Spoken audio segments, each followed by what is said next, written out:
Chapter 11, Other Punctuation Errors. The period, the question mark, and the exclamation mark. There are three terminal punctuation marks: the period, the question mark, and the exclamation mark. They are used at the end of a sentence to tell the reader when to stop. Rule 1. Use a period after a statement or a fact, something that is declared or stated. Or you can use a period after an indirect question, a reworded question, or another person's statement. Use a period after a courteous request.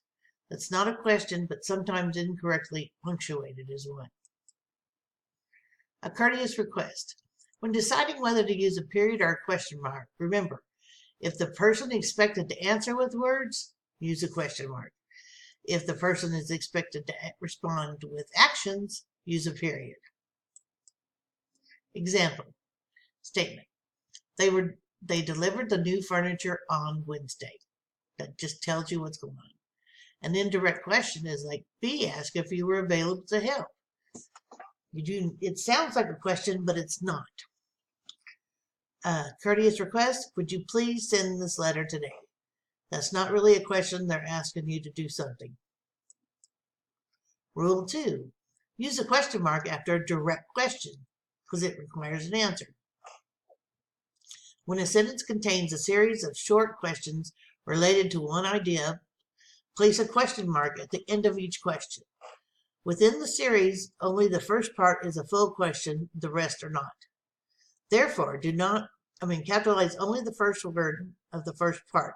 Do not capitalize the first word of each remaining part. Examples. Did you receive the report? That is a question. It's answered with words.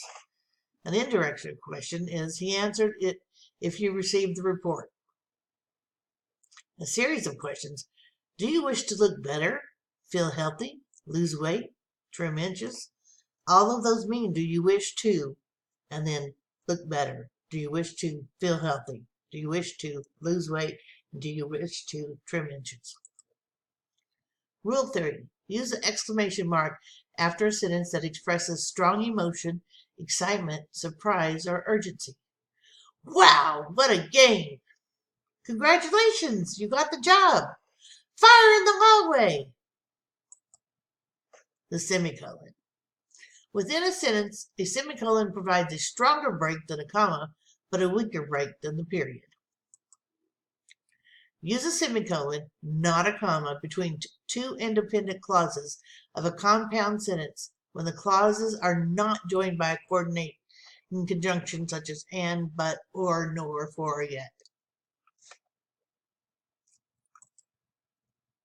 Wisdom is knowing what to do next. Virtue is in doing it. This first part, wisdom is knowing what to do next, is a complete thought, and virtue is in doing it, is a complete thought. And you just want to separate them by a semicolon. You could put a period in a capital letter, but this is explaining it, so sometimes you might want to use a semicolon. The package arrived. It was slightly damaged. Two complete thoughts separated by a semicolon. I will accept the job if it is offered. I would enjoy working for the firm. Two complete thoughts separated by a semicolon. Rule 5. Use a semicolon between two independent clauses when they are joined by a transitional expression such as however, in addition, therefore, likewise, on the other hand, besides, and accordingly. A comma is used after the transitional expression of more than one syllable or when a strong pause is needed after a one-syllable word, such as hence, yet, thus, and then. Remember, a semicolon comes before and the comma comes after. I studied for 5 minutes for the exams. We have the semicolon, we have the conjunctive adverb, consequently, and then we have a comma. And then we have the rest of the sentence, I was confident I would pass. We will meet for 5 hours on Monday. That's a complete thought. Then we have a short one, and it says then, no comma, we are free to work on other projects. The presentation was scheduled for 9:30 a.m. Got a semicolon because that's complete thought.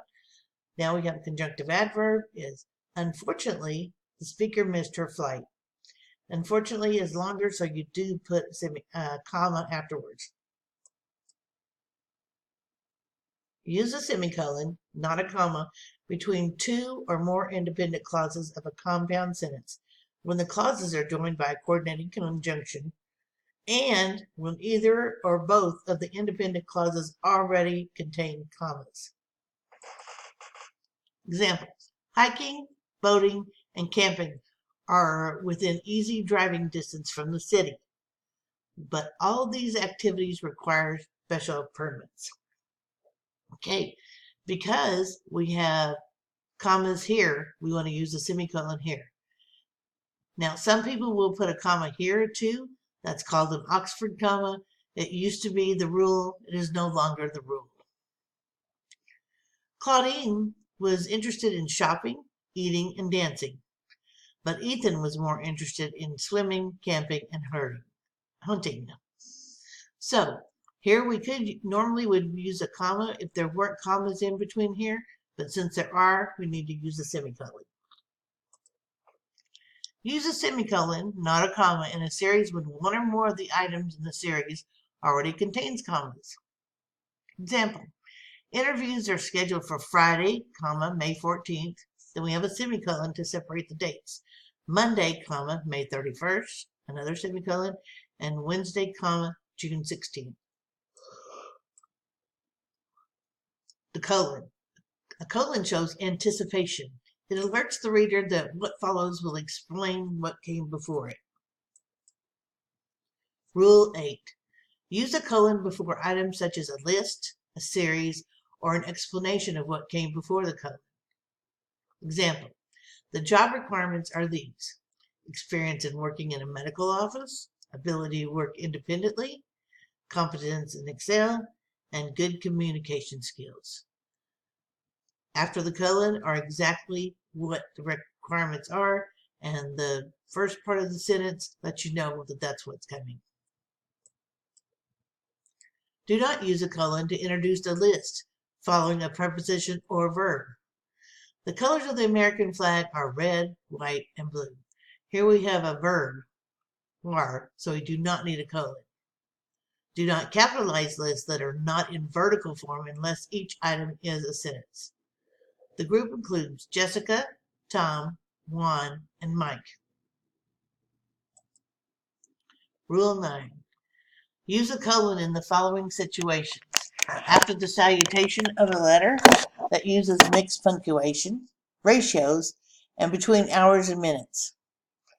When time is exactly on the hour, no colon or zeros. Example: Dear Mr. Ibarra. There we have a colon to start a letter. The portions are 3:1, olive oil and water. That's your ratio. The flight leaves at 1:49 p.m. Set your alarm for 5 a.m. 5 is on the hour. You do not need the zeros after it. Notice a.m. and p.m. are small letters with periods in between. Rule 10. The apostrophe. The apostrophe is used to form contractions, the possessive case of nouns not ending in S, plural forms of some words and letters. The committee's decision, that's possessive. The year's end is possessive. Marcia's children, same thing. The book's cover, 10 books covers. The reason why the apostrophe is on the outside of here is because it's more than one book. Then we have A's and U's. The reason why you put apostrophe there, because if you didn't, it would say as and us. Rule 11. Add an apostrophe and S when a new syllable is formed in the pronunciation of the possessive. For example, Miss Lopez's car. We have an extra syllable, so we do apostrophe S. Congress's vote. Mrs. Harris's report.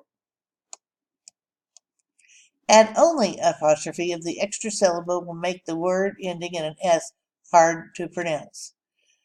Mr. Oyster's suit, Mr. Marco's doctor, Mrs. Burroughs' investments. We don't have the extra S because you don't want to say Mr. Oyster's, because that sounds weird. Rule 12. Add only an apostrophe to the form of the possessive case of plural nouns that end in an S sound. Examples: the girls' pet club, the students' behavior, and the winners' names. Rule 13. Add an apostrophe and S to the form of possessive plural nouns that do not end in S. For example, the women's club, the sheep's wool, the alumni's reunion. Since they don't end in S, you put an apostrophe S. Rule 14. An apostrophe and S, add an apostrophe and S to only the final name when an item is jointly owned by more than one person. Example: Bill and Ted's adventure. Now, there is one adventure and Bill and Ted own it. Mary and Rick's house. Mary and Rick own one house, so therefore you only add the apostrophe S on the second one. Not Dylan's and Joe's bike. Why is this? Well, we put apostrophes on both of them, it would say Dylan's and Joe's bikes with an S. Rule 15. Use an apostrophe to form the contraction of two words. Place the apostrophe at the point of the missing letter. Examples: don't is do not. Whose is who is, or it could be who has. It's with apostrophe is it is, and there is they are. Rule 16. Use an apostrophe to form the following: the plurals between lowercase letters, the plurals of some abbreviation with two or more interior periods, and acronyms. That's a word formed by the initials of the letters in a series of words. Acronyms are usually written in all capital letters without periods. Example of those are FBI, NASA, things like that.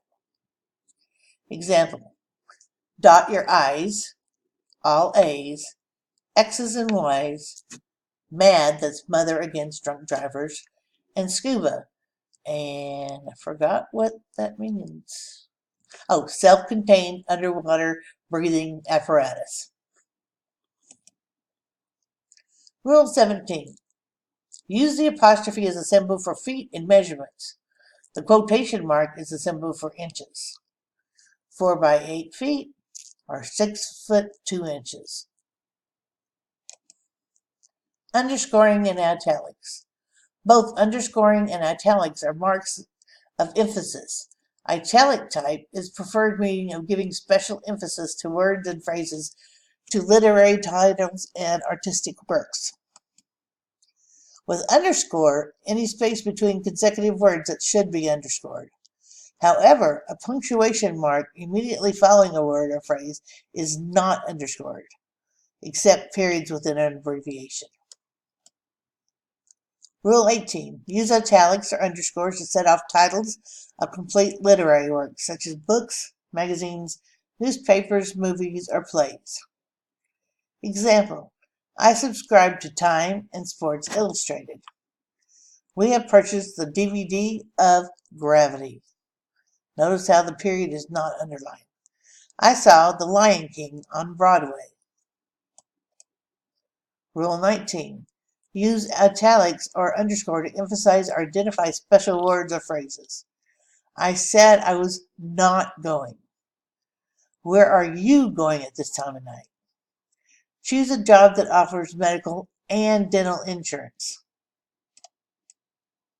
Quotation marks. Quotation marks are used primarily to enclose a direct quotation.